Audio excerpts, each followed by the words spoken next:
Fixa els ulls en Jesús,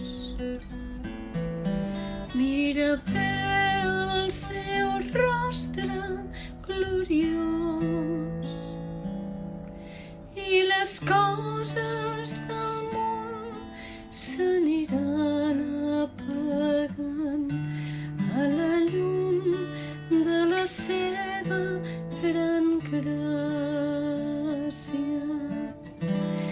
Fixa els ulls en Jesús, mira